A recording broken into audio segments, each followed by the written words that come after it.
안녕하십니까. 행복한 아침 이재용입니다. 안녕하세요. 정예인입니다. 오늘은 10월 7일 금요일이고요. 우리 건강 챙기는 행복진료실 준비해놨습니다. 네, 건강 궁금증 오늘도 확실하게 해결해 드리겠습니다. 그에 앞서 오늘 날씨부터 알아볼 텐데요. 박소연 기상캐스터. 안녕하세요. 박소연입니다. 비가 그친 뒤로 계속 쌀쌀한 날씨가 이어지고 있는데요. 당분간 평년 기온을 밑도는 날씨가 계속된다고 합니다. 건강 유의하시기 바랍니다. 네, 아마 날 더 추워지기 전에 주말 나들이 계획 세우시는 분들 굉장히 많을 것 같은데요. 오늘 날씨와 함께 주말 날씨까지 쭉 전해주시죠. 네, 대체 공휴일 연휴까지 날씨 정말 궁금하시죠? 토요일에는 전국이 대체로 맑은 가운데 일요일과 월요일에는 비 소식이 있습니다. 나들이 계획 세우셨다면 기상정보 잘 참고하셔야겠습니다. 강원 영동은 이번 주 내내 비 소식이 이어지는 가운데 출근 시간대에는 시간당 20mm의 강한 비가 내리겠습니다.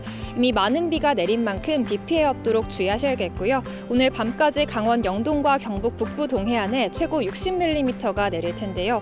강원 산지는 기온이 낮아 눈이 내릴 가능성도 있습니다. 내륙 곳곳에는 5mm 안팎의 빗방울이 떨어지는 곳이 있겠습니다. 내일까지 동해안을 중심으로 강풍과 높은 너울에 주의하셔야겠습니다. 오늘 아침 어제보다 더 쌀쌀합니다. 이 시각 현재 기온 서울은 11.5도, 대전은 14.3도, 부산은 15.9도 가리키고 있습니다. 오늘 서울의 한낮 기온은 19도, 광주는 20도, 부산은 22도로 어제보다 기온이 더 내려가는 곳도 있겠습니다. 토요일에는 전국이 대체로 맑은 가운데 제주에는 5에서 10mm의 비가 예상되고요. 일요일에는 전국에 비 소식이 있습니다. 수도권과 강원 영서 중북부, 충남권에는 5에서 30mm가 예상되는데요. 비가 내리는 지역에서는 돌풍과 벼락 또는 우박이 내릴 수 있어 주의하셔야겠습니다. 이번 주말에는 올가을 들어 가장 쌀쌀한 날씨가 찾아오겠습니다. 나들이 가신다면 옷차림 따뜻하게 하시기 바랍니다. 지금까지 날씨 전해드렸습니다.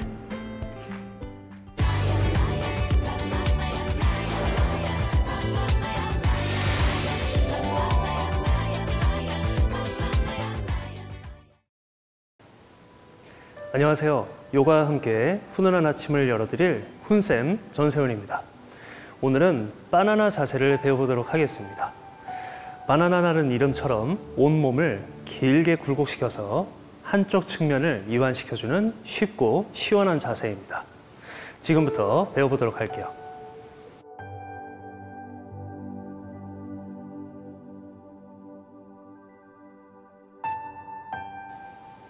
이 자세는 누워서 시작합니다.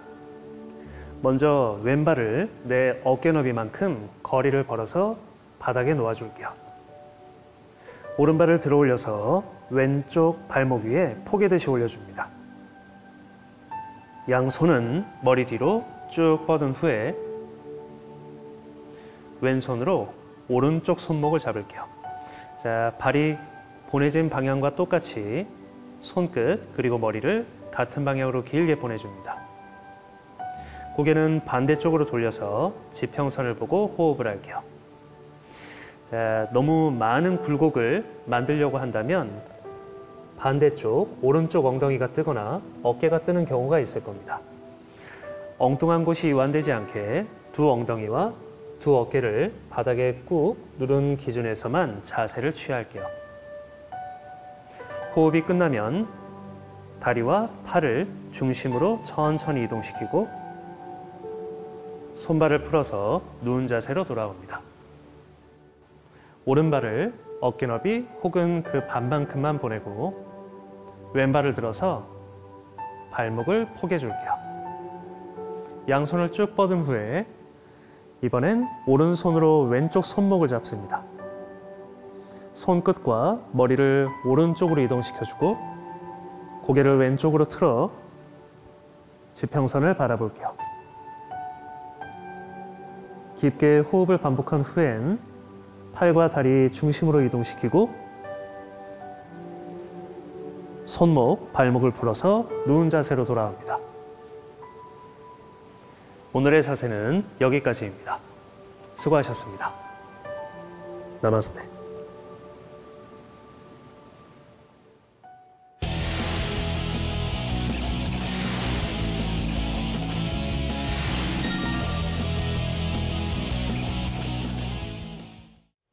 네, 화제 이슈를 발빠르게 전해드리는 모닝 브리핑 순서입니다. 이고은 변호사와 함께합니다. 어서 오세요. 안녕하세요. 네, 첫 번째 이슈부터 전해주시죠.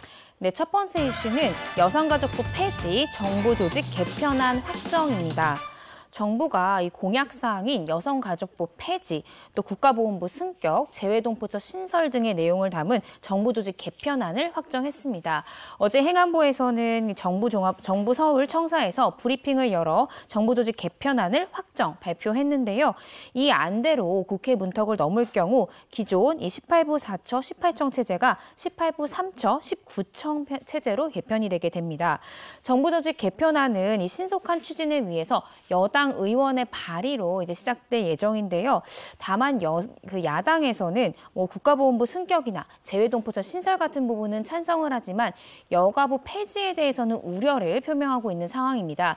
따라서 지금 이 개편안 원안대로 국회를 통과할 수 있을지 기추가 주목되고 있습니다. 네, 말씀 주신 것처럼 여성가족부가 폐지되면 관련된 기능이 축소될까 봐 그 부분을 우려하시는 그런 시선도 있거든요. 네, 그렇습니다. 이러한 우려에 대해서 이상민 행안부 장관은 여가부의 기능이나 조직이 축소되거나 쇠퇴되는 것이 아니라 이 사회복지보건체제와 여성가족 업무가 통합돼서 시너지 효과를 낼 것이다라고 전망을 했습니다. 이 정부안에 따르면 여성가족부는 없어지고요. 그 중요한 주요 기능들이 보건복지부로 이제 이관돼서 이 보건복지부 산하에 인구가족 양성평등본부가 신설되게 됩니다.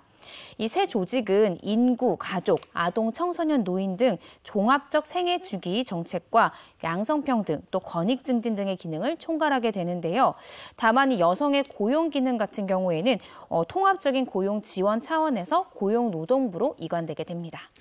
국가보훈처가 국가보훈부로 격상되면 어떤 점들이 달라지게 되는 거예요? 여러 가지 기능이나 권한이 강화가 되는데요. 우선은 종합적이고 또 체계적인 보훈 정책을 추진하고 뿐만 아니라 국가보훈 체계의 위상을 강화하기 위해 이제 국가보훈부로 이제 격상하는 그런 결정을 내리게 된 것입니다. 현재 국가보훈처장은 국무회의 배석 또 발언권은 가지고 있지만 심의 의결권은 없고요. 또 불령에 대한 반려권도 갖고 있지 않습니다. 따라서 이제 국가보훈부로 이제 격상되게 되면 국가보훈부의 장관은 국무위원으로서 부서권 또 독자적 불령권을 가지게 되고요. 국무회의 및 관계 장관회의의 참석 권한 등이 강화되고요. 또 관련 정책 수행을 위한 조직 및 기능이 강화될 예정입니다. 네, 그러면 이번에 신설 예정인 재외동포청 어떤 일을 하게 되는 거예요? 예, 재외동포청은요, 이 외교부의 재외동포 이 정책 기능과 또 재외동포의 재단 관련해서 사업 기능을 이어받아서 통합해서 수행을 하게 됩니다. 현재 재외동포 수가요, 지난해를 기준으로 732만 명에 달합니다. 또 동포 사회에 대한 높아진 기대, 또 세대 교체 필요성 등을 이제 절감을 해서 정책 환경 변화에 종합적이고 체계적으로 대응할 필요가 있다라고 해서 이러한 재외동포청을 신설하게 된 것입니다. 따라서 이 재외동포 전담 기구 설치가 이루어지는데 이러한 신설로 인해서 재외동포 대상 지원 정책도 좀 강화가 되고요. 뿐만 아니라 관계부처의 협업을 통해서 영사, 변무, 또 병무 등 통합적인 원스톱 민원 서비스를 제공할 수 있게 되었습니다. 뿐만 아니라요, 재외동포 단체 교류 협력도 이루어질 것이고 이러한 네트워크의 활성화뿐만 아니라 차세대 동포 교육, 또 문화 홍보 사업 등의 기능도 수행할 예정이라고 합니다. 네, 정부 조직 개편안부터 한번 알아봤고요. 다음 이슈 전해주시죠. 네, 다음 이슈는 대낮에 아내 살해한 남편 구속입니다. 자신의 아내가 가정폭력으로 신고해서 접근금지 처분을 받았음에도 불구하고 아내를 찾아가 한낮에 흉기로 살해한 50대 남성 A씨에 대해서 구속영장이 발부가 됐습니다. A씨는 지난 4일 오후 4시쯤 이 충남 서산시 동문동 거리에서 40대 아내 B씨에게 흉기를 휘두른 것으로 전해졌는데요. 이 피해자는 흉기에 2차례 찔려서 긴급하게 병원으로 후송되긴 했지만 끝내 숨지고 말았습니다. 당시 시민의 신고로 현장에서 붙잡힌 A씨에게 대전지법은 구속영장을 발부했습니다. 참 안타깝습니다. 네. 근데 더 안타까운 건 이미 이 아내가 수차례 가정폭력으로 신고했던 사실이 있었다는 이 점이 될 것 같아요. 맞습니다. 실제로요, 한 달 동안 이 아내 B씨가 경찰에 가정폭력으로 수차례 신고했던 것으로 확인이 됐습니다. 경찰은 첫 번째 신고를 받았을 때는 이 두 사람을 이제 분리 조치를 하는 그런 조치를 취했고요. 근데 두세 차례 계속해서 신고가 접수되니까 어쩔 수 없이 경찰은 법원에 피해자 보호 명령을 신청했다는 거죠. 뿐만 아니라 이 A 씨에게 스마트워치를 지급했다 이렇게 알려졌는데요. 원래 이 피해자 보호 명령이 이제 신청이 돼서 나오게 되면 가해자는 피해자의 주거지나 뭐 직장 소재지로부터 100m 이내 접근도 금지가 되고요. 정보통신망을 이용해서 연락하는 행위도 모두 다 금지가 되게 됩니다. 그런데 이 남편 A 씨 지난달 19일 이 피해자 보호 명령이 나왔음에도 이러한 명령을 뭐 비웃기라도 하듯이 또다시 아내를 찾아가게 됩니다. 그래서 다시 아내 B 씨가 신고를 했고요. 이 경찰은 A 씨에게 출석 요구를 했지만 이 A 씨 경찰의 출석 요구에 불응했다라고 합니다.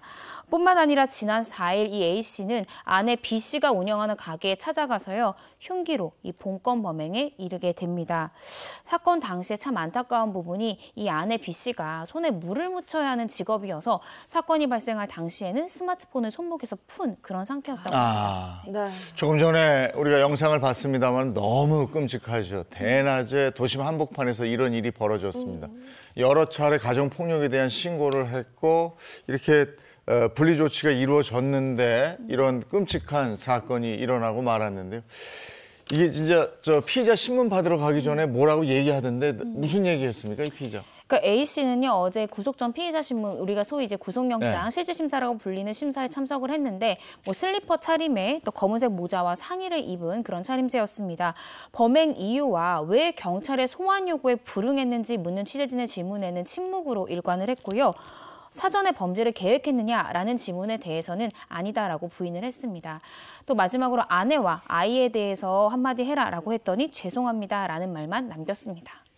신고를 했고 또 신고를 했는데도 이런 일이 생긴 거고 네. 또 분리를 시켜놨는데도 이런 일이 생긴 거면 이런 일이 또 발생할 것 같잖아요. 그렇죠. 확실한 조치가 필요해 보이는 부분입니다. 영상 너무 끔찍했습니다. 자, 다음 이슈 전해주시죠. 네, 세 번째 이슈는 베트남 호텔 수영장서 한국인 감전사 추정입니다.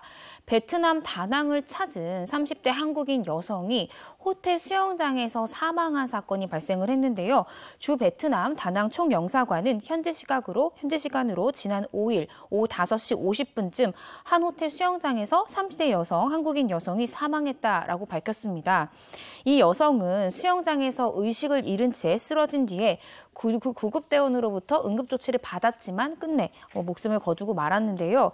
이러한 사연에 대해서 유족 측이 온라인 커뮤니티에 호텔 측에 이해할 수 없는 대응을 하고 있다라는 글을 남기면서 세간에 알려지게 되었습니다. 네, 수영장에서 일어난 안타까운 사망사고, 감전사로 추정된다는 얘기거든요.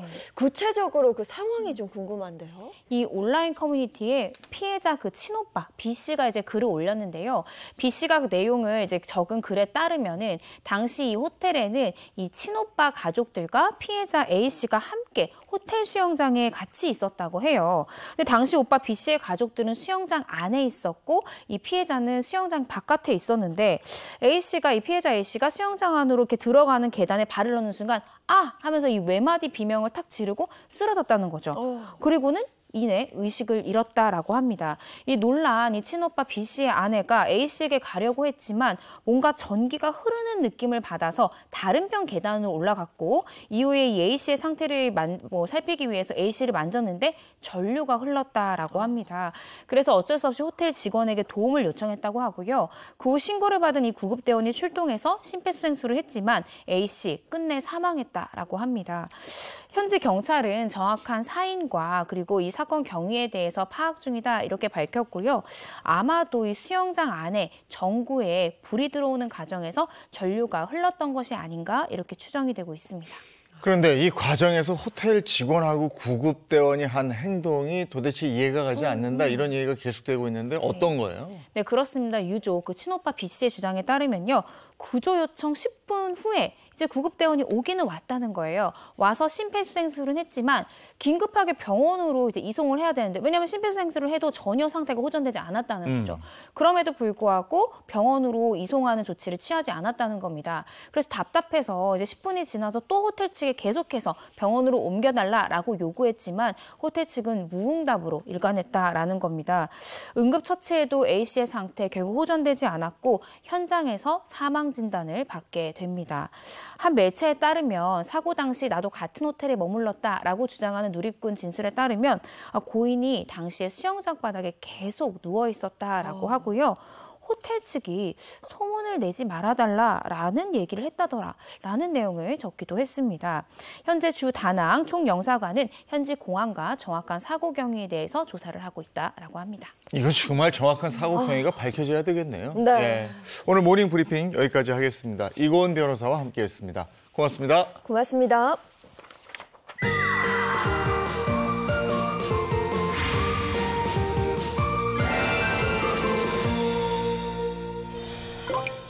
네, 도움이 필요한 곳이라면 언제 어디든지 낭만 닥터가 달려갑니다. 닥터가 간다 시작하죠. 네, 낭만 닥터가 여러분이 사는 곳까지 방문해서 진단과 함께 의학 솔루션까지 제공해드리고 있거든요. 오늘은 이 평택에 사는 한 따님의 신청으로 전북 무주까지 다녀왔다고 합니다. 우리 낭만 닥터가 제법 멀리 다녀왔는데 어떤 사연인지 만나보겠습니다.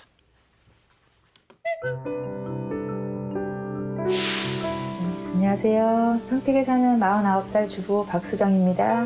네, 엄마가 평소에 너무 고생을 많이 하셔서 허리가 굉장히 안 좋으세요. 엄마한테 안부 전화를 했는데 이대로 죽어도 여한이 없다고 말씀하실 때 그렇게 정말 엄마가 힘들었구나. 삶의 의욕을 완전히 놓으셨더라고요. 항상 긍정적이고 밝으셨던 분이신데 그렇게 말씀하시는 걸 듣고 수술도 못 시켜드리고 굉장히 너무 죄송스러웠죠. 엄마가 얼른 허리 좀 폈으면 소원이 없겠어요.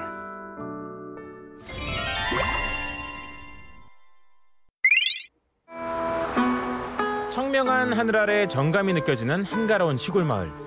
어디선가 풍성한 가을을 반겨주는 기타 연주가 들리는데요. 저도 가만히 있을 수 없어서 리듬 좀 타봤습니다. 멋진 연주의 주인공은 바로 낭만 닥터. 낭만 한번 제대로 뿜뿜하시네요.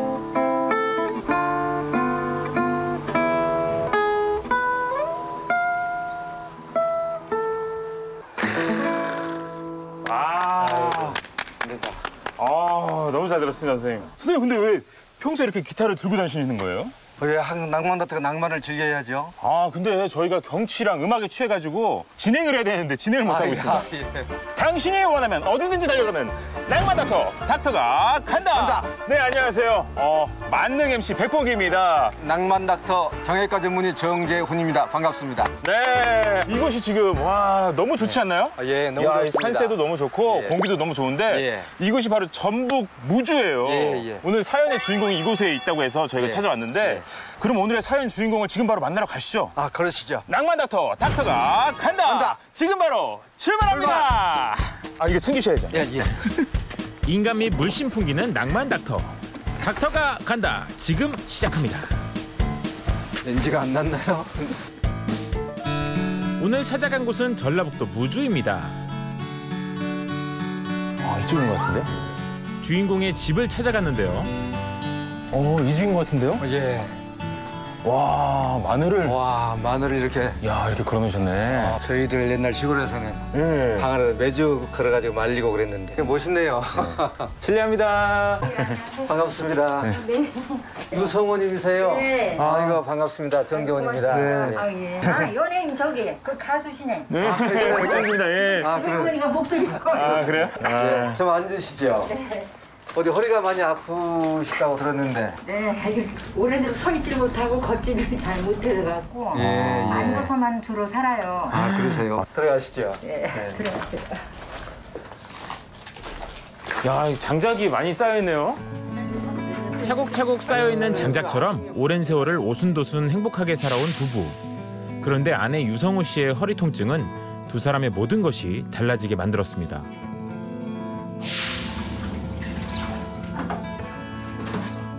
뭐 어떻게 할 수 있는 처지가 아니었어요. 허리를 다쳤는데도. 근데 처음에는 그냥 이 허리가 뚝 하면서 나중에는 꼼짝도 할 수가 없는데 이렇게 움직이려고 하면은 그냥 이 팔뚝만, 제 생각에 그래요. 이 팔뚝만한 심줄들이 여러 개가 그냥 쫙 뻗치는 느낌이에요. 이 덩어리가. 그래갖고 그냥 숨도 못 쉬게 그냥 숨이 넘어갈 것 같아. 아주 죽을 것 같아요. 너무너무 이 상태로는 못 살겠더라고요. 남편한테 내가 이게 무슨 미안해서도 못 살겠고 큰 죄를 짓는 것 같아서 아, 내가 이 상태로 있으면 차라리 죽는 것만 못하겠다. 그런 생각이 들어갖고 한시도 떨어지지 않고 함께하는 일상. 아이고 그럼 허리 얼른 고쳐야 되겠다. 아픈 아내를 볼 때마다 남편의 마음도 고통스럽습니다. 상태가 안 좋죠. 걷는 거는 한 5m 제대로 못 걸어요. 이제 집에서 꼬부리고 다니는 거지. 그래서 이제 그래도 난 밖에서 일을 하니까 들어오면 그래도 밥은 줘야 될 거 아니야. 그래서 끔찍거리는데 사실 어떤 데는 미안해, 밥 먹는 것도. 일은 어차피 못하는 거 수술이라도 해가지고 허리라도 좀 피고 살았으면 하루라도. 그게 남편이 된 도리로. 참. 몇 년이나 되셨어요? 한 6, 7년 지금 들어가요. 점점 갈수록 이 다리가 저려서 못 살겠어요. 이제 갈수록. 어머니 지금 일어나셔서 한번 걸어보실까요? 조금 있으면 기운이 없어가지고 힘이 없어서 자꾸 이렇게 자꾸 반은 구부러져요. 이렇게. 이거 이제 허리예요, 허리. 허리 이렇게. 요 노란 거 보이시죠, 노란 거. 네네. 허리에서 나오는 신경들이에요. 좌골신경이라는 말 들어보셨죠? 아, 예. 좌골신경. 예. 요 신경들이 이렇게 나와가지고 다 못 타져가지고 이렇게 엄지손가락만한 신경이 되는 거예요. 우리 디스크가 있다는 것은 뭐냐면은 이렇게 요 신경이 있는 자리로 그러면 이게 튀어나오면 신경이 눌리겠죠. 예를 들어서 이렇게 누르고 있다고 생각해봐요. 또 있으면 계속 아프고 있다고 생각해보세요. 누르고 있다고 생각해보세요. 그러면 여기 아파서 못 사는 거예요. 그래서 척추에 신경이 눌려서 아픈 것은 일반 다른 통증보다 훨씬 고생스러운 정밀검사를 해봐야 알겠지만은 협착증은 일반적으로 눌린 데를 제거해주면 되게 좋아지는 병이라 불행 좀 다행이 아니실까 싶어요. 고맙소. 걱정 마시오. 우리 복 받고 사는 데 같아. 이런 복이 어디 있어요. 그럼요. 감사하지. 하여튼 원장님 감사합니다. 최선을 다하겠습니다. 잘 될 겁니다. 아마. 두 분이 정말 인고 부부신 것 같아요. 잘 안 싸우세요 서로? 아니요. 싸워요. 싸우긴 싸워요. 전들잖아요. 맞아요. 싸운다면 각방만 안 쓰면 되는 거예요. 저희는 저희가 생활 신조가 그래요. 죽을 때까지 아프거나 병이 났거나 냄새가 나거나 한 방을 쓰는 게 저는 원칙으로 알고 살아요. 네, 그래야죠. 여보 우리 나 다시 방으로 들어가야 되겠다. 각방 쓰고 있는데. 근데 이제 그런 마음을 가지고 서로 이제 맞춰. 사람도 다 만들어가야지. 어서 오세요. 마을이장입니다. 이장님. 네, 안녕하세요. 고생 많으셨습니다. 네, 상당히 멀죠? 저희 여기까지 오는데. 아닙니다. 가까운 마음으로 왔습니다. 감사합니다. 지금 밖에 어르신들이 좀 몇 분 계시는데 저희를 봐주시고 하면 됐어요. 그래요. 기다리시나 봐요. 그럼 가시죠. 가시죠. 어머님 좀만 기다리세요. 이장님과 함께 간 곳은 마을회관이었는데요. 저희 마을회관입니다, 이게. 좋네요. 여기 야외 마련을 해주셨네요. 제가 해본 진료소 중에 제일 멋진 진료실 같네요. 야, 진짜 이런 진료소는 처음 봤어요. 야, 낭만 진료소인데, 낭만 진료소. 낭만 진료소네. 네. 처음 만난 어르신도 내 가족처럼 낭만 닥터의 진료가 시작됐는데요. 가을바람 솔솔 부는 야외 진료소엔 아픈 어르신들이 모였습니다. 아이고, 오늘 많이 아프시네. 많이 아파. 나. 대면 진료라니. 허리 어디를 수술하셨어요? 무릎 수술하셨어요? 자, 단 무릎 한번 보겠습니다. 수술 언제 하셨습니까? 얼마나 걸려요? 한 3년 됐어요. 1시간 정도 걸려요. 고맙습니다. 네. 이쪽보다 이쪽이 부었어요, 무릎이. 그 이제 흔들거리니까 염증이 생겨서 그래요. 그 염증 약을 좀 드릴 테니까 드시면은 좀 우선 덜 아프긴 할 거예요, 우선에. 저희들 입장에서는 너무나 고맙죠. 오늘 같은 이런 경우도 흔치도 않겠지만 이렇게 와서 해주시면 상당히 도움이 많이 되죠. 경제적인 도움도 되겠지만 시간적인 도움도 많이 되고 어디가 아프다는 것만 알아도 어른들이 거기에 맞게끔 대응해서 병원을 찾아가실 수도 있잖아요. 그래서 오늘 같은 경우는 너무 다 고맙습니다. 감사드리고요. 낭만 닥터 덕분에 마음 따뜻한 시간이 되었습니다.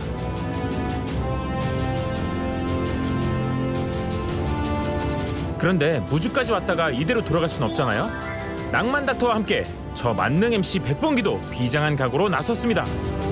사나이가 칼을 뽑았으면 무라도 썰어야죠. 그래서 저희가 이제 할 일은 뭐죠? 오늘 할 일은요. 여기 있는 고추를 꼭지를 딸 거거든요. 여기. 그러면 여기 있는 거를 일단 옮겨야 되겠네요. 네, 저 자리를 피고. 네. 일손이 없어 밀어놓으신 고추 다듬기. 저희에게 맡겨주십시오. 7분 10분이면 끝낼 수 있습니다. 맞아. 손이 워낙에 빨라가지고 선생님도. 옹기 씨. 네? 제가 보기에는 혹시 1시간 넘어야 돼요. 저 밤샐 것 같기도 한데요. 저 지금 손이 안 보여요, 아버님. 제 손 어디 있는지 한번 찾아보세요. 진짜 안 보여요. 와. 근데 빨리 하다 보면 실수해요. 그렇죠. 이거 썩은 거 넣을 뻔했네, 지금. 좀 노래 소리 듣고 싶어요. 노래? 네. 노래 불러달라고요? 네, 노래 좀 들려주세요. 신청곡 나와서 뭐 하셔야 되겠네. 노래 뭐 누구 노래 좋아하세요, 어머니? 아니 본인 노래 해주세요. 제 노래요? 네. 가슴이 터지도록 눈물 속 빠지도록 녹색 불이 켜질 때까지 충전 어뜨르르르 태양이 식을 때까지 바다가 마를 때까지 난 영원한 당신의 전용충 전기.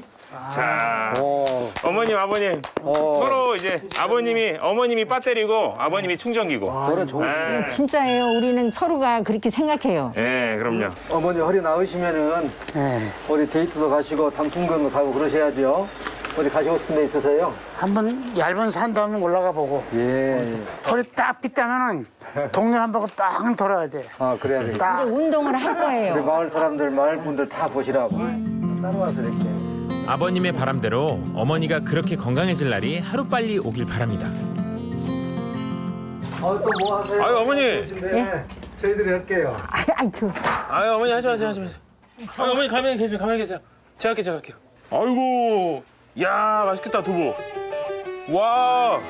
받기만 하고 너무 감사한데 뭐 해드릴 게 없어갖고. 이거 최고입니다. 오늘따라 뭐 친구의 뭐 술이 달다든지 뭐 술 먹는데. 어머니 손맛에 정성이 들어가서 그런지 진짜 맛있었습니다. 이게 진짜 술제 두부네. 술제 두부 확실히 다르네요. 고소해요. 맛있지?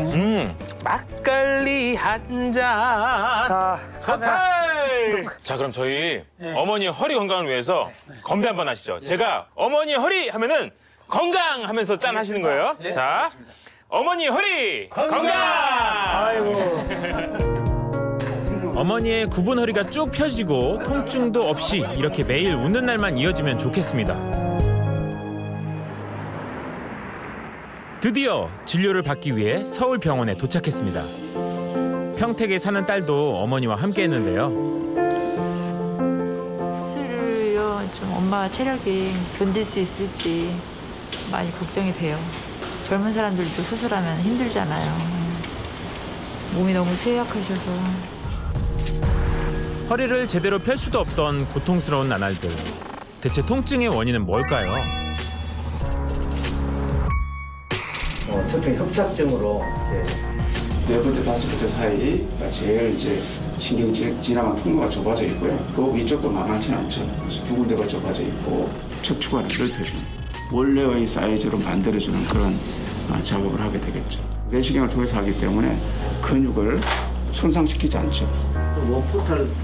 허리 박사 임강택 선생님과 낭만 닥터 정재훈 선생님 그리고 여러 전문 의료인들이 협진을 위해 한자리에 모였는데요. 가장 적합한 치료 방법을 찾기 위한 회의는 그렇게 한동안 계속됐습니다. 회의 결과는 어떻게 나왔을까요? 이 두 마디가 좁아지게 된 거죠. 신경이 많이 눌렸구나 알 수가 있고 이것을 이제 공간을 열어줄 거예요. 요게 신경이 이렇게 보여야 되는 신경이 이렇게 좁아지게 된 거죠. 거의 안 보이죠? 네. 꼭 해야 되는 거고 네. 하지 않으면 결국은 점점 더 나빠지게 되는 거니까 그냥 갈 길이 이렇게 정해졌다 생각하시면 돼요. 네. 돌아가지 말고 알겠죠? 심하게 좁아지지 않았으면 약물 치료하겠지만 지금 많이 진행된 상태예요. 원래 신경 통로는 이 정도가 돼야 되는데 여기 내려가다 결국 고속도로를 달리다가 갑자기 골목길로 바뀌는 그런 상황이죠. 신경관이 좁아지면서 척추신경이 눌린 경우거든요. 그래서 이런 경우는 수술을 받으셔야 되는 게 맞죠. 많이 아프시죠. 상종으로 따지면 상에 속하는 거죠. 그래서 저는 좀 안타까운 거는 훨씬 이전에 MRI를 찍어 보셨어야죠. 찍어 보시고 수술을 좀 더 빨리 받으셨으면 편안한 하루를 좀 편하게 좀 보낼 수 있을 것 같은데 자꾸 이제 적극적으로 대처하지 않은 거죠. 평생 가족들 뒷바라지하느라 고생만 하며 살아온 우리 어머니. 제발 하루라도 통증 없이 편안하게 사실 수만 있다면 얼마나 좋을까요? 어떻게든 어머니의 아픈 허리를 고쳐드리고 싶은 딸의 간절한 소원은 이루어질 수 있을까요? 낭만 닥터와 함께하는 닥터가 간다. 다음 이야기를 기대해 주세요.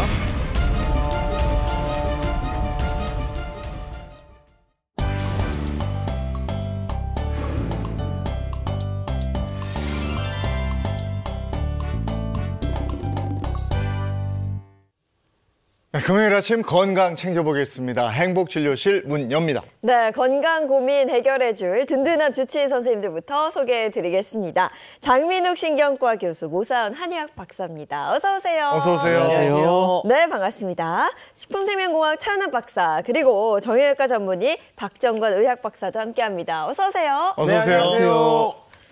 자, 오늘은 어떤 주제로 행복진료실 진료를 할지 주제 힌트부터 드리겠습니다.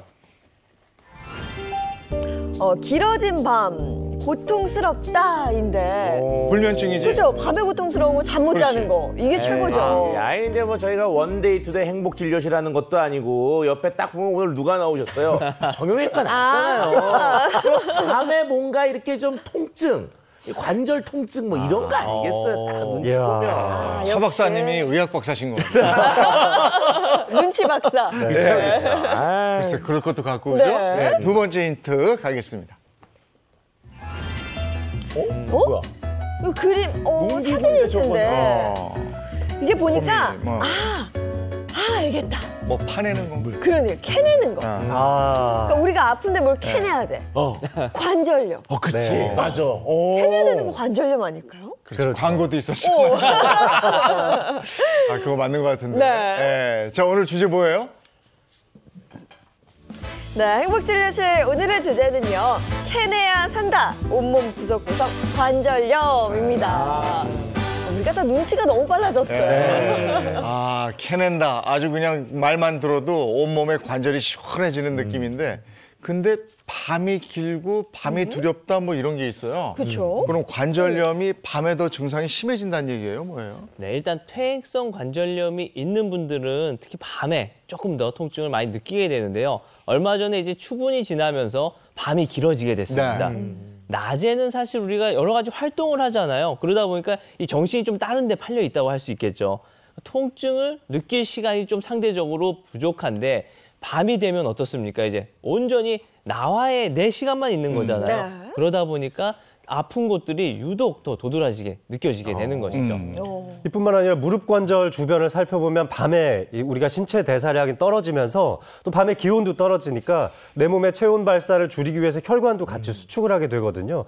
근데 무릎 관절은 가장 바깥으로 많이 돌출되어 있는 관절이기도 해서 같이 혈관이 수축함에 따라서 관절로 공급되는 혈관이 수축되니까 영양분이나 산소의 공급도 원활하지가 못합니다. 그래서 밤에 유난히 무릎 같은 관절염이 더 심하게 아프다고 생각이 되는 거죠. 네, 관절염 때문에 밤잠 설치시는 분들 많은데 그게 다 이유가 있었던 겁니다. 그러면 박정원 선생님, 저희가 봤을 때 요즘처럼 날이 막 추워지면 정형외과 찾는 분들이 더 많다고 알고 있거든요. 네. 맞나요? 네, 맞습니다. 김장철이 이제 다가오잖아요. 김장철이 다가오면서 이제 실제로 그러는데 정형외과에서는 김장철이 되면은 이제 성수기가 왔다 이렇게 이제 생각할 정도로 제가 느끼기에는 한 30% 정도 병원을 내원하시는 환자분들이 좀 늘게 됩니다.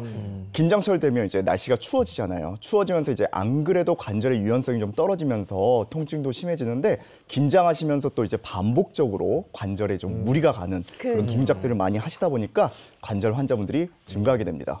야, 근데 뭐 우리가 이제 젊을 때는 뭐 관절염 이런 거 솔직히 모르고요. 하루에 뭐 7시간, 8시간 운동해도 하루 자고 나면 멀쩡한데 요즘은 찬바람 불면요. 어깨가 굳는 게 느껴진대도요. 뭔가 뻑적지근하고 좀 그래요, 이게. 네. 저는 계절의 영향을 전혀 받지 않은 젊은이기 때문에 네. 저는 괜찮은데 뭐 저희 부모님만 해도 뭐 어디가 쑤신다, 그럼요. 아프다 이런 말씀 참 많이 하세요. 저도 이런 게 다 남의 일인 줄 알았습니다.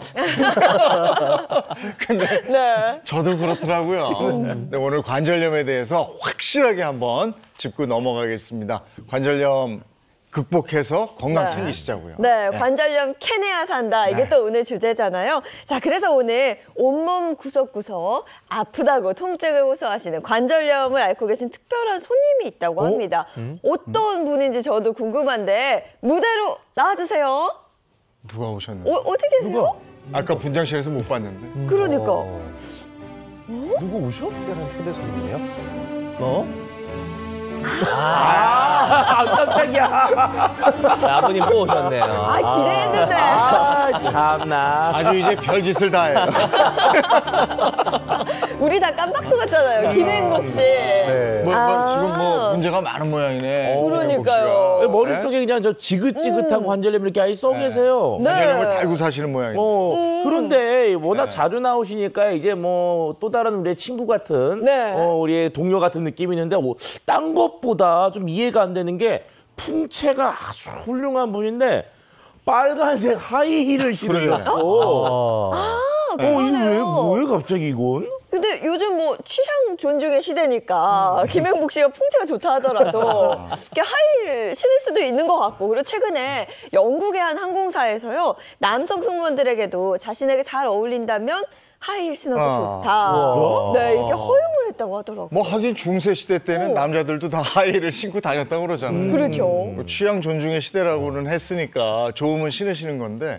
근데 김행복 씨는 그 온몸에 지금 관절염을 달고 있는데 이런 게 괜찮을까 싶기도 한데 무슨 사연이 있나요? 네, 이쯤에서 제가 한번 정리를 해드려야 될 것 같아요. 김행복 씨가 사실 뭐 본인의 취향 때문에 저렇게 한 건 아니고요. 오늘 우리 주제가 관절염인데 그 중에서도 하이힐병이라고 알려진 이 하이힐병에 대해서 알려주기 위해서 본인이 저렇게 하이힐을 직접 신고 오신 거라고 합니다. 근데 저는 좀 모르겠는 게, 왜냐면 하이힐은 여성분들이 많이 신으시잖아요. 김행복 씨는 여성이 아닌데요? 아마 어떤 연관이 있을까요? 여성분을 섭외를 하지 못해서 김행복 씨가 이렇게 나오시게 된 것 같은데요. 하이힐병은 흔히 우리 무지외반증이라고 엄지발가락이 좀 안쪽으로 들어가면서 이 밑에 쪽 뼈가 도드라지게 나오는 분들이 있을 거예요. 이제 그런데 이게 대부분 여자들이 많이 발생을 했었는데 요즘 들어서 남자 환자가 엄청나게 늘어났다고 합니다. 아니 저도 무지외반증 이거 한번 본 적 있어요. 오른쪽 발가락이 진짜 이렇게 튀어 있던데 왜 이렇게 변형이 생기는 거예요? 무지외반증은 그 엄지 발가락 뼈에 붙은 힘줄들이 이제 제자리에서 이제 이탈을 하거나 이제 관절 주머니가 늘어나면서 이제 발가락이 변형이 생기는 걸 얘기를 합니다. 한 자료에 따르면 무지외반증 남성 환자가 지난 5년간 62% 급증했다고 하는데요. 특히 주목할 만한 점은 2013년 통계로 진료 인원 중에 여성이 84.7% 정도로 남성보다 5.5배가 많은 것으로 집계됐었는데, 최근 5년간의 연평균 증가율을 보면 남성은 13.1%, 여성은 6.8%로 남성의 증가율이 약 2배가량 웃도는 것으로 보여지고 있습니다. 아니 그런데 지금 앞에 그 무지외반증 사진을 봐도 이게 딱 보면은 흔히 여성분들 그 뾰족 구두 그 모양이잖아요. 그래서 이게 구두 때문에 많이 생기는 건 이해가 되는데 남자분들이 그렇다고 하이힐 신고 다니진 않는데 왜 남자분들이 막 이렇게 늘어나는 거죠? 아니 그리고 뭐 저 하이힐을 요즘에 여성들이 안 신는 게 아니고 그렇죠. 근데 왜 그러지? 근데 여성분들은 선택의 폭이 좀 많아졌잖아요. 요즘 플랫슈즈도 신으시고 다양한 스니커즈들도 워낙 많이 유행을 하니까 하이힐에만 기대는 이제 여성분들이 줄어든 거죠. 그래서 30, 40대 여성들의 무지외반증 발생 비율이 좀 줄어들고 있는 추세이기도 하고요. 반면에 남성은 예전에는 사실 좀 발볼 넓은 구두라든지 운동화 주로 신었었는데 요즘 패션을 좀 중요하게 생각하는 젊은 층에서 이렇게 발볼이 좀 좁은 구두를 많이 이제 즐겨서 신는 거죠. 그렇게 되다 보면은 이 무게 분산이 아주 골고루 다 이루어지지 않으니까 앞쪽에 무게가 좀 많이 실리기도 해서 그래서 굳은 살이 많아지고 이게 발의 변형을 초래하는 되는 원인이 될 수 있는 겁니다.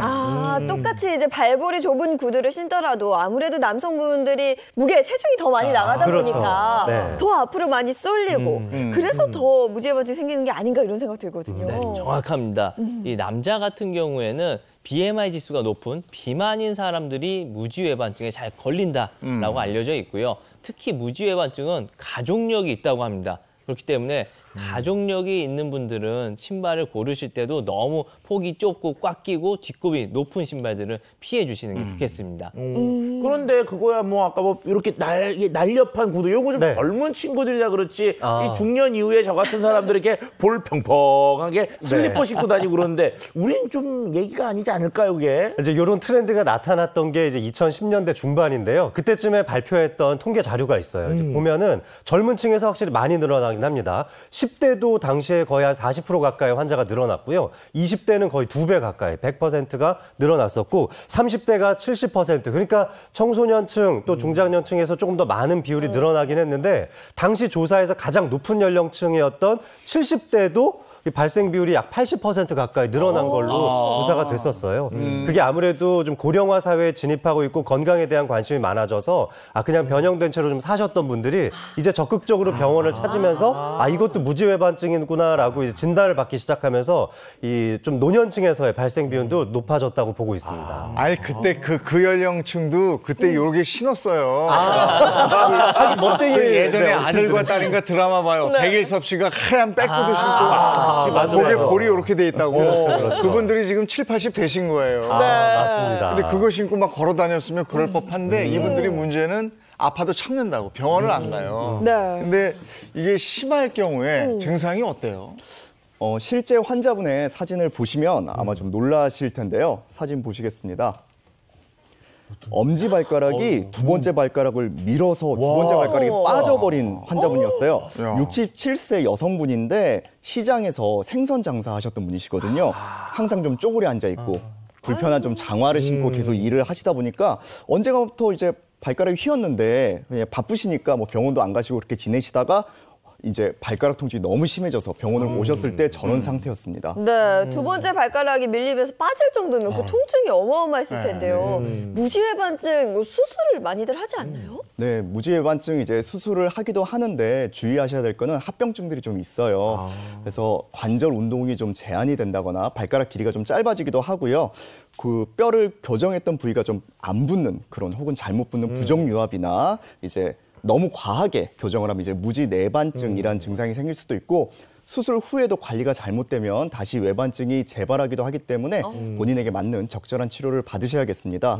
조금 전에 보셨던 환자분은 엄지발가락을 저렇게 이제 휜 걸 교정을 해드렸고요. 네, 두 번째 발가락은 이제 관절 주머니를 재건을 해서 다시 이제 제 위치로 넣어드렸습니다. 그래서 지금은 일상생활에 전혀 문제 없게끔 잘 걸어 다니고 계십니다. 근데 아까 김행복 씨 진짜 하이힐 신으니까 역시 좀 불편해 보이시거든요. 좀 편하게 해드리고 싶은데 저렇게 무지외반증을 좀 예방하거나 치료하는 방법이 혹시 있을까요? 네, 평소에 이 무지외반증이 이제 생길 것 같다, 아니면 내 가족력이 있는 분들은 교정용 깔창을 이용하거나 무지외반증을 잡아주는 교정기가 있어요. 그런 것들을 이용해 주시는 게 좋겠고요.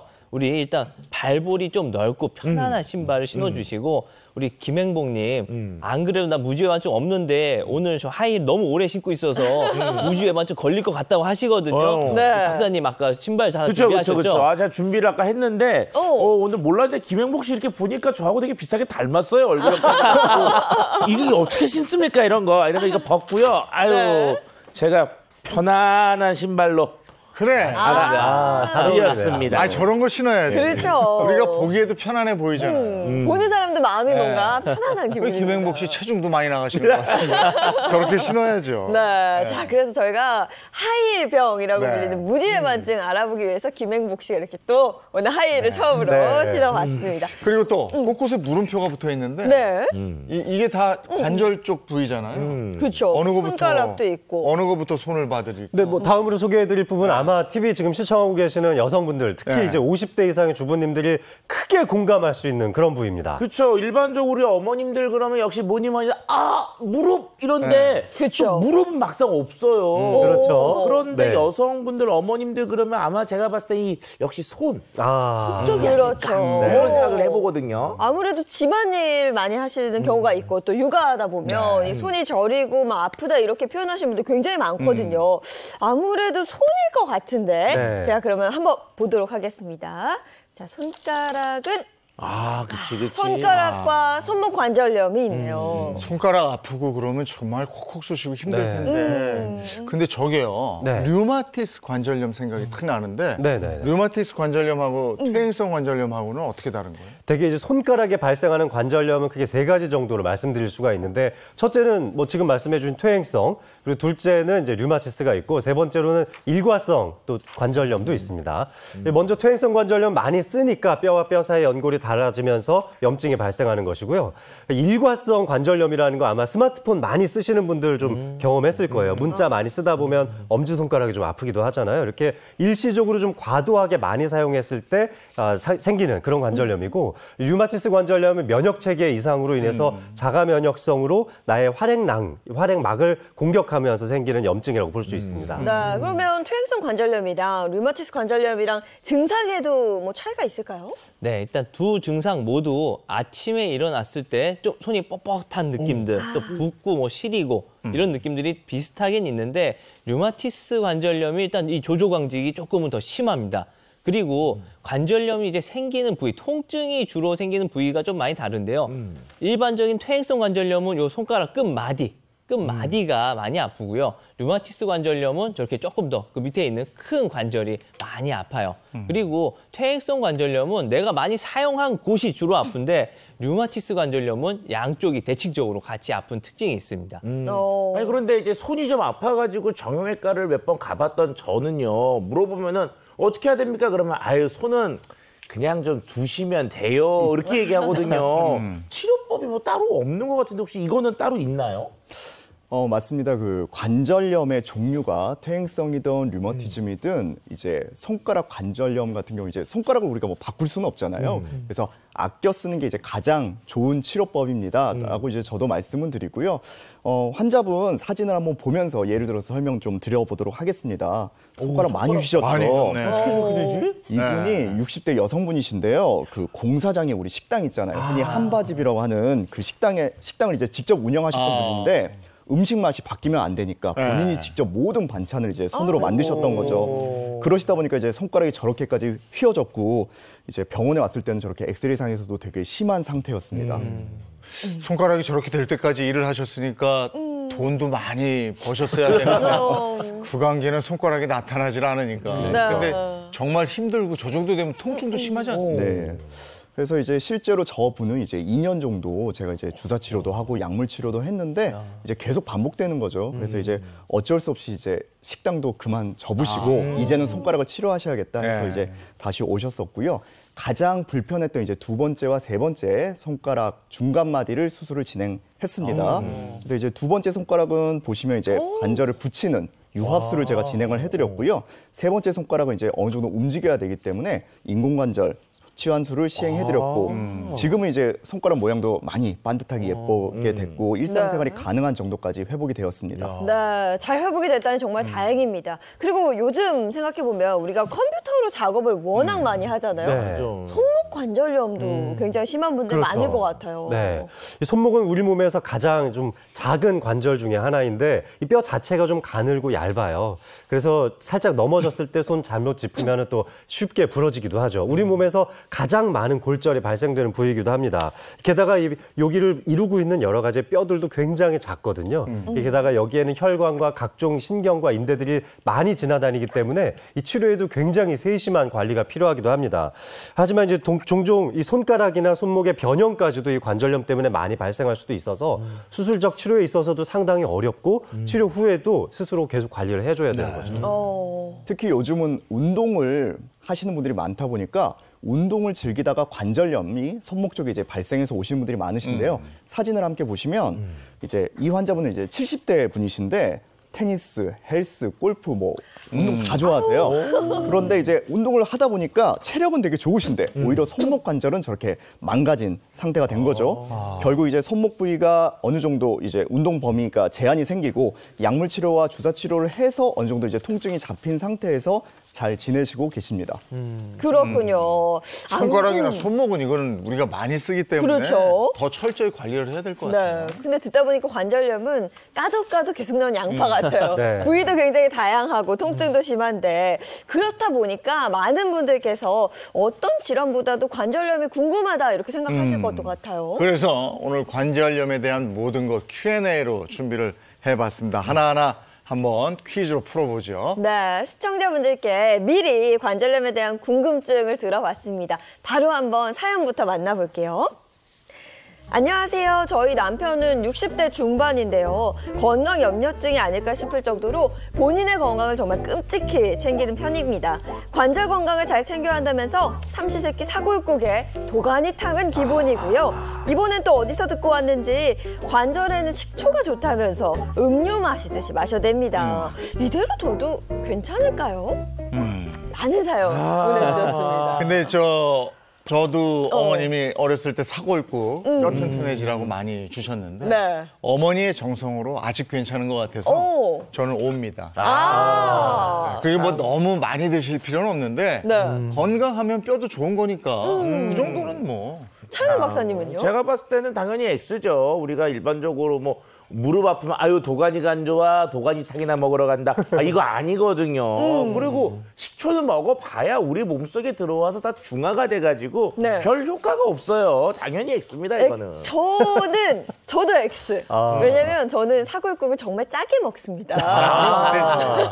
짜게 먹는 게 이게 좋을 리 없다고 생각해서 X. 일단 제가 정답을 말씀드릴게요. 네. 저도 어머니의 정성을 생각하면 O인데 정답은 X입니다.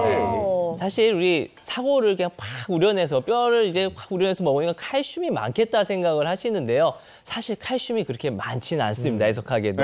그리고 이게 국물을 너무 오랫동안 이렇게 우려내다 보면 뼈 속에서 인이라는 성분이 나오게 되는데 당뇨가 있거나 고혈압이 있으신 분들은요. 오히려 이것 때문에 몸에 악영향을 끼칠 수가 있으니까 좀 주의를 해주시는 게 좋겠습니다. 근데 또 이제 우리가 알고 있는 것 중에 이제 식초를 먹으면 몸이 막 유연해진다고. 예전에 무용하는 분들 보면서 그분들 식초 마신다고 그랬거든요. 네. 이것도 역시 근거는 좀 없겠죠. 근거가 별로 없어요. 근데 물론 이제 식초 중에서도 자연 발효 식초를 먹으면 유기산이 많이 나올 수 있어서 젖산 배출에 좀 도움이 될 수는 있습니다. 그래서 근육의 피로감을 좀 줄여줄 수는 있지만 뭐 유연해지고 스트레칭이 잘 되고 운동이 더 잘 되고 그거는 의학적 과학적으로 이제 근거가 없다고 볼 수 있죠. 근데 저는 좀 개인적으로 궁금한 게 있는 게 제가 얼마 전에 이제 오른쪽 어깨 회전근개 때문에 좀 칼을 냈잖아요. 수술을 했는데 그러다 보니까 이 오른쪽 팔과 관련된데 조금만 이상해도 막 놀라거든요. 근데 요즘 최근에 이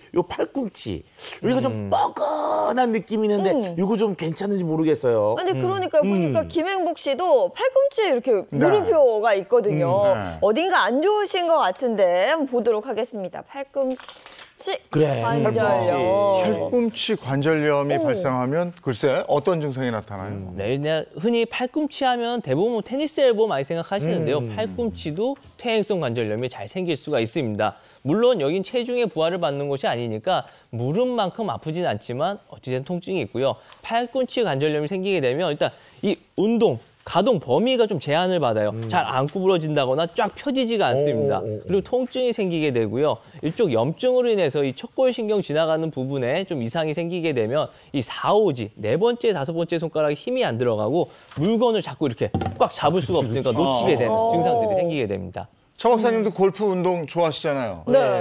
이거 괜찮아요? 아직은 괜찮은데 그래도 가끔 아프니까 좀 걱정이 됩니다. 이것도. 네, 그러니까 골프 하시는 분들 팔꿈치 아프다 이런 얘기하는 거 저도 들었거든요. 그렇죠, 많이 들으시죠. 아무래도 이렇게 당기는 운동이고 또 잘못 스윙이 됐을 때 땅바닥에 딱 부딪히면서 충격이 가해지기도 하는데요. 테니스 엘보는 그 엘보의 바깥쪽 부분이 아프다고 치면은 골프 엘보는 바로 이 안쪽이 아프게 됩니다. 이쪽 주변을 지나다니는 미세한 힘줄에 파열이 발생해서 발생되는 걸 골프 엘보라고 하는데요. 주로 주먹을 좀 쥔다거나 아니면 물건을 딱 잡아서 올릴 때 손가락에 좀 저리거나 아프거나 이런 통증이 수반된다면 골프 엘보가 있는 건 아닌가 생각해 보실 수 있습니다. 문제는 이제 중장년층이 되면 우리가 골밀도가 좀 떨어지거든요. 그때부터 이제 발병을 좀 잘합니다. 그래서 테니스 엘보나 골프 엘보가 있을 때 그냥 근육통이겠지 하고 그냥 넘기다 보면 퇴행성 관절염으로 이제 진행할 수 있으니까요. 좀 주의가 필요할 수 있겠습니다. 사진을 보면서 또 좀 설명을 드리겠습니다. 70대 남자 환자분이신데요. 테니스나 골프 운동을 많이 하시면서 관절염이 진행돼서 팔꿈치 운동 범위가 좀 제한됐던 분입니다. 한 5년 정도 지금 뭐 약물과 주사 치료하면서 지내고 계신데요. 아직도 뭐 좋아하시는 운동을 좀 즐기시긴 하지만 그래도 주의가 필요한 단계가 되겠습니다. 네, 자 이렇게 지금까지 관절염에 대한 궁금증을 한번 살펴봤습니다. 이제 본격적으로 전문가 선생님들께 이 관절염 예방하는 방법, 네, 또 통증을 줄여줄 수 있는 건강 비법을 한번 들어보도록 하겠습니다. 자, 먼저 장민욱 선생님은 고관절 운동법을 얘기하셨네요. 네, 고관절 그럼 이제 골반과 대퇴골을 서로 연결해주는 아주 큰 관절이죠. 네. 지금 김행복 씨도 고관절 주변에 물음표가 있는데 한번 뜯어주시겠어요? 네, 제가 한번 보여드릴게요. 고관절 쪽. 관절염. 네. 우리 몸에서 아마 이거보다 더 큰 관절은 없죠. 가장 큰 관절이기도 하고 가용 범위가 굉장히 넓기도 합니다. 그래서 여기를 이제 엉덩이 관절이다 이렇게 부르기도 하는데요. 이 공처럼 생긴 대퇴골의 이 골두 부분이 골반 안쪽에 이렇게 딱 자리 잡고 있는데 여기서 체중을 골고루 분산시켜주는 역할을 해야 되는데 그런데 뭐 걷고 뛰고 앉고 구부리는 여러 가지 동작들을 하다 보면 사실 여기에 이제 연골에도 많은 퇴행성 변화가 찾아올 수 있습니다. 이렇게 되면은 부드럽게 움직일 수 있는 가용 범위가 줄어들면서 뼈와 뼈끼리 부딪히게 되죠. 이때 이제 강한 통증을 느끼게 되는 겁니다. 그럼 이때는 어떤 증상이 나타나고 어떤 증상이 나타나면 고관절에 이상이 왔다 생각하면 돼요? 이 고관절의 대표적인 그 증상들에 대해서 좀 말씀을 드릴게요. 일단 첫 번째로는 앉거나 서기가 좀 힘들다고 느끼실 때 그러실 수 있고 또 양반다리 잘 못하시는 분들 또 뒤뚱거리거나 다리를 절뚝이시는 분들, 계단 오를 때도 내릴 때 많이 그쪽에서 통증이 발생하는 분들이 많고요. 작은 자극에도 엉덩이가 아프거나 조금만 걸어도 통증을 느껴진다. 이런 증상들이 있다면 고관절 관절염을 의심해 볼 수 있습니다. 그런데 우리가 이제 가끔 가다 보면 좀 그러면 이상하게 골반이 삐끗 아프면서 이렇게 좀 쩔뚝거릴 때가 있거든요. 이럴 때도 가야 되나요, 그러면? 사실 고관절 관절염은 이제 초창기에는 약물 치료나 여러 가지 물리 치료나 운동 요법으로 또 스트레칭하는 요법으로 많이들 이제 치료를 권고를 하는데요. 그런데 어느 정도 진행이 되면은 이 고관절 상단 부분에 대퇴골두 위쪽 부분에 손상이 많이 발생할 수 있기 때문에 이때는 이제 인공 관절까지 고려를 할 수가 있습니다. 실제 환자분의 사례를 하나 좀 설명을 드리자면 이분이 77세 여성분이신데 겨울철 눈길에 미끄러지는 사고를 당하신 거예요. 이 동네 병원에서 엑스레이 찍고 뼈에 금이 갔다는 얘기를 들었는데 그냥 누워만 지내셨던 거죠. 좀 쉬면 좋아지겠거니 생각을 한 겁니다.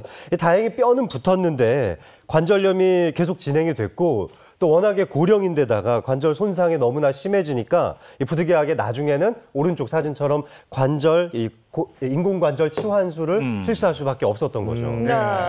얼마나 고통이 심하면 또 이렇게 인공관절 수술까지 했을까 싶은데 저렇게 되기 전에 이제 예방하고 통증 완화하고 할 수 있는 방법을 좀 알려주셨으면 좋겠어요. 네, 그래서 이제 고관절 스트레칭하는 방법들은 많이 알고 계실 텐데요. 이 고관절 자체의 운동을 좀 더 강력하게 잡아줄 수 있는 고관절 강화 운동법을 좀 준비했는데요.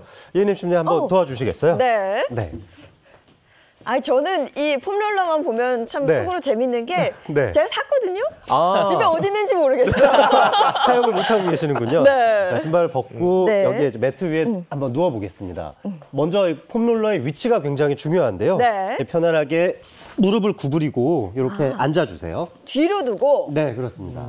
앉은 상태에서 이 폼롤러의 중앙 부분이 이 골반과 엉덩이뼈 사이, 그러니까 엉치뼈와 골반 그 사이쯤에 위치할 수 있도록 이렇게 받쳐주시면 되고요. 이 상태 느낌으로? 그대로 뒤로 누워주시면 되겠습니다. 이게 가능해요? 네, 이렇게 누웠을 때 너무 엉덩이 쪽으로 이제 자리를 잡으면은 그러면 이렇게 이렇게 이제 허리가 안쪽으로 말리게 되니까 안 되고요. 또 너무 허리 쪽으로 달게 되면은 이게 과도하게 신전이 되기 때문에 안 좋습니다. 그래서 반드시 꼬리뼈와 이 허리 사이에다가 내 무게를 딱 버틸 수 있는 정도로만 받쳐주시고요. 이 상태 그대로 자 이제 오른발 한번 쭉 들어보시겠어요? 무릎을 구부린 상태에서요. 이렇게 90도 좋습니다. 정도 들면 되나요? 네, 이 정도 90도 정도로만 지면에서 수직 방향으로 세워주시면 되겠습니다. 이 상태에서 버티면서 왼쪽도 같이 들어주세요. 같은 각도까지요. 이건? 네, 좋습니다. 배 근육이 있어야 네, 이 정도로 한 3초에서 5초 정도를 버텨주시고 그리고 나서 오른쪽 다리 내리고 네, 다시 왼쪽 다리 내려주시면 되겠습니다. 고난도 같은데. 자, 이 정도의 강도는 아주 초급 단계라고 할 수 있고요. 이제 조금만 더 강도를 높여서 이번에는 지면의 땅에 발바닥이 닿지 않는 상태에서 시작을 해볼게요. 자, 오른쪽 올려주시고요. 저는 못하겠는데. 자, 왼쪽도 같이 올려주시고 자, 오른쪽 내리고 땅에 닿으시면 안 돼요. 네. 자, 왼쪽도 내려주시고요. 야, 장민호 선생님 저 상태에서 얘기를 하네. 네, 이제 번갈아 가면서 양쪽을 한쪽씩 내리고 올리고 반복해 주시면 되겠습니다. 이렇게 하면은 고관절에 있는 내재근들을 상당히 많이 강화시킬 수가 있는데요. 어때요? 예님 씨 할만하신가요? 아니요. 복근은 전혀 할만하지 않습니다. 네. 자, 이게 조금 더 강도를 높이시고 싶으신 분들은 다리를 쭉 뻗은 상태에서 네, 하늘 방향으로 네, 그대로 해주시면 되겠습니다. 장민호 선생님 대단하네. 네. 자, 음악에 맞춰서 이 동작 한번 해볼까요? 자, 예님 씨님은 이제 다리를 구부리고 하시고요. 저는 펴고 하겠습니다. 자, 음악 주시죠. 하나, 둘, 셋, 넷. 야, 하나, 이거 진짜 코어의 힘이. 그렇습니다. 와, 이거 버티기만 해도 엄청 힘들어요. 6. 우와. 네, 이런 방식으로 고관절 안쪽에 있는 근육들을 강화시켜 주시면 평소에 고관절염을 앓으신 분들 조금 더 예방할 수 있는 운동법이 되겠습니다. 아니, 평소에 운동을 얼마나 하시는 거예요? 제가 안 하는 건가? 네, 할만하시죠? 네, 시청자분들도 한번 따라해 보시면 좋을 것 같아요. 네, 이거 너무 어려우신 분들은 일단 고관절에 대고 눕는 것만으로 저는 스트레칭이 굉장히 많이 되는 그렇죠. 느낌이었거든요. 맞습니다. 네. 집에서 한번 해보시면 좋을 것 같습니다. 좋습니다. 잘 배워봤습니다. 네. 고맙습니다. 손 없으신 분들은 수건 같은 걸 받쳐놓고 하셔도 운동이 되실 거예요. 아니, 나는 장민호 선생님 저 이렇게 할 때마다 순하게 생겼다고 그냥 까불면 아니 온몸 운동이 다 돼 있는 분이에요. 그러니까요. 와. 야, 저렇게 운동하면서 공부는 또 언제 한 거야? 네, 이번에 박정환 선생님 손가락 마사지요. 네. 그 앞서서 우리가 이제 손가락 관절염에 대해서 공부했잖아요. 이번에는 그럼 이제 관절염이 생기면 어떨까? 보통 이제 통증도 문제인데 환자분들이 제일들 많이 얘기하시는 게 어디 가서 손가락 꺼내놓기가 부끄럽다 이런 얘기들 많이 하세요. 되게 이제 심리적인 문제도 되게 큰 거거든요. 그래서 평소에 어떻게 손가락 관절염 예방할 수 있는지에 대해서 간단한 관리법을 알려드릴까 합니다. 옆으로 이동해서 제가 자세히 알려드리겠습니다. 네, 손가락 관절염 통증을 줄여줄 마사지입니다. 한번 시작해 볼까요? 뭐 흔히들 조교근 많이 들어보셨을 거예요. 그래서 오늘은 이제 손을 그렇게 해보겠습니다. 내 그 체온과 비슷한 약 37도에서 38도 정도 되는 이런 물을 좀 준비를 해주시고요. 이렇게 물에다가 손을 이렇게 담가줍니다. 물을 담근 상태에서 편하게 그냥 관절 마디마디를 만져준다 이렇게 생각해 주시면 됩니다. 그래서 손바닥을 이렇게 마찰도 해주시고 관절 하나하나를 이렇게 쭉 풀어서 관절들을 좀 충분히 이완을 시켜준다 이렇게 생각을 하시면 되겠고요. 그렇게 이제 충분히 좀 손이 풀린 상태에서 가볍게 손가락을 이렇게 좀 길이 방향으로 이렇게 쭉 좀 당기는 느낌으로 이렇게 좀 당겨주세요. 그래서 이제 견인 치료를 한다 이렇게 생각하시면 되겠습니다. 우리가 뭐 허리나 이런 데는 병원 가서 해야 되잖아요. 근데 손가락은 내가 집에서도 충분히 견인 치료를 할 수 있으니까 이렇게 좀 당겨주는 이런 치료를 하시면 되는데 너무 무리해서 손가락을 뭐 이렇게 틀거나 뭐 과하게 스트레칭을 하시는 분들이 있는데 오히려 손가락 변형을 악화시킬 수 있으니까 그런 자세는 이제 피하셔야 되겠습니다. 그리고 특히 이제 손톱에 무좀 있는 분들이 있으세요. 그런 경우에는 또 감염이 되면 손톱에 의해서 손가락 변형까지 올 수 있으니까 특히 이제 그런 경우에는 무좀을 꼭 치료를 함께 하셔야 되겠습니다. 네, 따뜻한 물에 손을 한번 담갔다가 이렇게 가볍게 마사지, 뒤틀거나 세게 하시면 오히려 안 좋을 수 있습니다. 그리고 또 준비하신 게 있으시죠? 네, 그리고 이제 이런 작은 테니스공 같은 그런 공이 있으면 좋고요. 만약에 집에 공이 없다면 저는 이제 양말 같은 거 이렇게 말아서 쓰시라 그러는데요. 이렇게 가볍게 쥐어주는 것만으로도 손에 있는 내재근을 강화시켜 줄 수 있습니다. 그래서 가볍게 이렇게 주먹을 쥐듯이 편안하게 약간 힘이 들어가는 정도로 쥐었다가 폈다가 한 20초 정도 쥐었다가 한 폈다를 한 3회 정도 반복해 주는 것만으로도 네. 손의 근육 강화에 많은 도움이 됩니다. 네, 손가락 관절염으로 인한 통증 있으신 분들 해보시면 좋을 운동법입니다. 요 정도 운동은 대환영이에요. 네. 아까도 얘기하셨지만 족욕 같은 거 나라도 네. 이 손을 이렇게 따뜻하게 해서 그렇죠. 요거는 손 많이 쓴 날 한번 해봄직하고요. 또 날 추워지니까 집에서 네. 따뜻하게 한번 해보시면 좋을 것 같습니다. 자, 이번에는 모사원 선생님. 모사원 선생님은 무지외반증 솔루션이네요. 네, 아까 우리 김행복 씨가 또 몸소 알려주신 이 하이힐병 무지외반증. 사실 이게 그냥 관절 변형만 돼서 보기만 안 좋으면 아마 참고 살 거예요. 근데 이로 인해서 이제 통증이 생기고 발을 디딜 수도 없을 정도로 심한 통증이 생기기도 하거든요. 저는 이런 통증이 생겼을 때 그 통증을 좀 완화시킬 수 있는 혈자리 지압법을 준비해봤습니다. 네, 어디를 지압하면 좋을까요? 네, 일단 무지외반증은 이 엄지발가락이랑 요 중족골 요 사이에 생기게 되잖아요. 혈자리도 그래서 이쪽 중족골에 이렇게 위치를 하고 있습니다. 혈자리 이름은 태충혈과 공손혈인데요. 우선 태충혈은 우리 엄지발가락하고 우리 두 번째 발가락 중간에 뼈 딱 사이 중간입니다. 이렇게 뼈를 이렇게 눌렀을 때 그 사이로 들어가는 곳 정중앙이라고 생각하시면 돼요. 거기가 태충혈이고 그다음에 공손혈은 이름부터 좀 뭔가 공손하잖아요. 공손하게 만들어주는 혈자리이기도 한데 여기에 보면 이렇게 쭉 뼈를 따라서 가다가 걸리는 부위가 있어요. 발바닥 따라서 쭉 가다 보면 그 자리에 이렇게 붙여주시면 됩니다. 요 두 자리인데요. 이 두 자리를 앉은 상태에서 다리를 이렇게 모아가지고 꾹꾹꾹꾹 눌러주셔도 네, 도움이 되겠고요. 너무 아프다 싶으면 사실 볼펜 같은 걸 이용해서 쭉쭉 눌러주셔도 됩니다. 네. 그리고 또 하나의 방법은 우리 아침에 금요일 아침마다 요가 하잖아요. 네. 요가 할 때 보면 이렇게 발가락을 항상 잡아서 요가를 하시던데 네. 그렇게 스트레칭 해주는 것도 많이 도움이 되고요. 오늘 또 제가 이제 먹어서 도움될 만한 거 하나 준비했거든요. 앞에 차가 하나 있을 거예요. 맛 한번 봐보시겠어요? 직접 준비해 주신 거예요. 네. 모가차. 이거 모가차인데? 맞죠? 바로 맞히셨습니다. 먹자마자 알겠어요. 이 가을에 너무 좋죠. 네. 너무 좋죠, 모가. 모과는 우리 해기, 그러니까 근육을 풀어주는 효능이 있다고 그래서 저희가 약재로도 사용을 하고 있고요. 모과차 같은 경우에 특히나 또 겨울철 기관지에도 많이 도움이 됩니다. 그리고 통증 완화시키는 데도 도움이 되니까 겨울철에 마사지도 해주시고 족욕도 해주시고 이렇게 지압법도 이용해서 하지만 제일 중요한 것도 유관 전문의를 찾아가서 치료를 받으셔야 된다라는 거 요거 잊지 않으셨으면 좋겠습니다. 모과는 근데 감기 걸렸을 때 이 계절에 맞아요. 먹는다고 생각했는데 이게 근육 쪽에 뭐 이런 쪽에도 관련이 있는지는 맞습니다. 몰랐어요. 예. 해기시켜주는 아주 전통적인 약재에 속합니다. 이게 요즘 같은 때 이렇게 조금 있으면 단풍 탁 들고 낙엽 탁 질 때 인사동고 뒤에 가면 야, 이거 모가차 잘하는 찻집 있어. 거기 가서 이거 한잔하고 산책 한 바퀴 하고 집에 와서 반신욕에 손도 좀 따뜻하게 데워주시고 마사지도 하고 그럼 좋을 것 같아요. 맞아요. 너무 좋죠. 자, 오늘 관절에 대해서 쭉 알아보고 있는데요. 요거만큼은 꼭 지키셔야 되는 거 있습니다 하는 거 한 가지씩만 좀. 저는 어쨌든 관절 건강을 지키려면 관절 싸고 있는 근육이 튼튼해야 되잖아요. 특히 하체 쪽 근육을 많이 단련시켜 주신다면은 평상시에 관절염 좀 예방하실 수 있을 것 같아요. 저는 시간 있는지 알고 물어봤는데 시간이 다 됐네. 여기서 마쳐야 되겠습니다. 예, 함께해 주셔서 고맙습니다. 고맙습니다.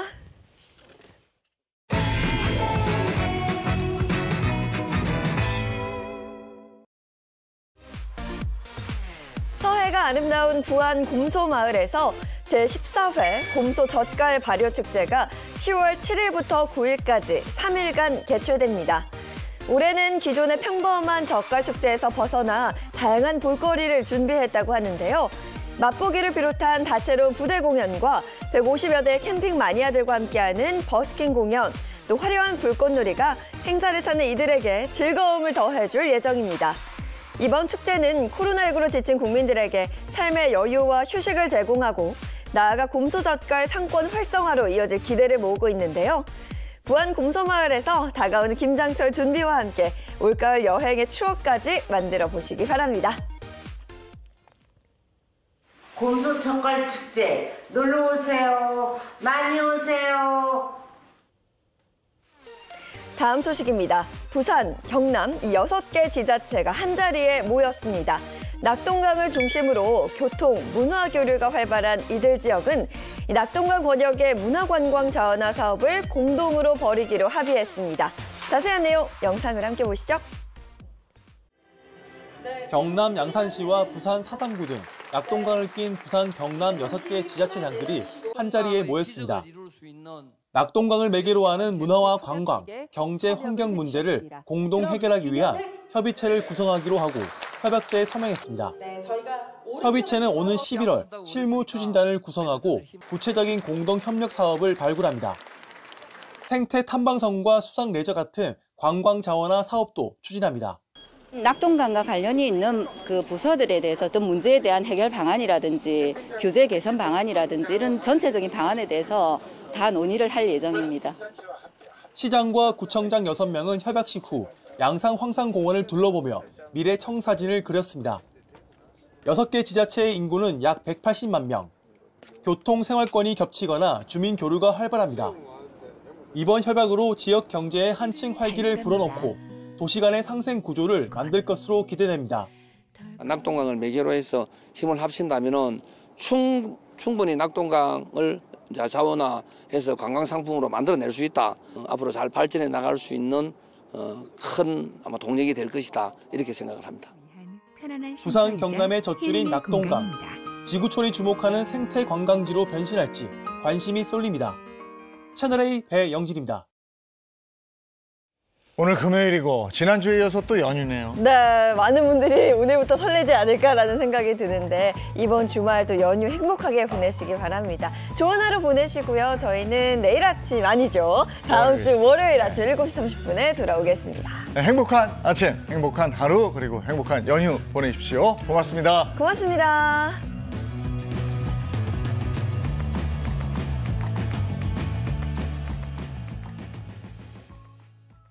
채널A